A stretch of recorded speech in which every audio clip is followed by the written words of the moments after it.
నువ్వు తప్ప నాకు ఇంకెవరు లేరు నాన్న, లేరు.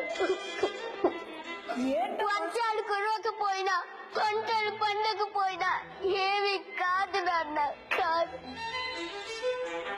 కావాలంటే నేను కూడా నీతో పడుకొస్తాను నాన్న, వస్తాను.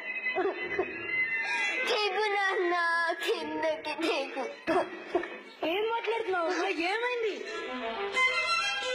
బ్యాంక్ అప్పుడు తీర్చడానికి ఇదేనా నా దారి? ఇంకొక దారి లేదా? నన్ను ఇలా ఒంటరి దారి చేసేస్తావా? ఏ దారమ్మా? నేను చనిపోతా అనుకున్నావా? నేనెందుకు చావాలరా? నేరాలు ఘోరాలు చేసి బతికేస్తున్నారు నిర్భయంగా, పాపాలు చేసి బతికేస్తున్నారు ధైర్యంగా, 100 కోట్ల అప్పు చేసి ఎగ్గొట్టి దర్జా దోళ్ళ బతికేస్తున్నారు. నేనెందుకు చావాలమ్మా?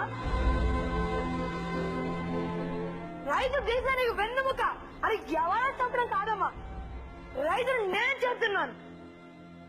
నేను దేశం నోటి ముద్దనమ్మా. నేనెందుకు చావాలమ్మా? కరెంటు, కంప్యూటరు ఏవి లేకపోయినా బతకగలం, కానీ కడుపుకి అన్నం లేకపోతే బతకలేం. నేను నమ్మిన ఈ నేల తల్లి నన్ను ఎప్పటికీ మోసం చేయదు.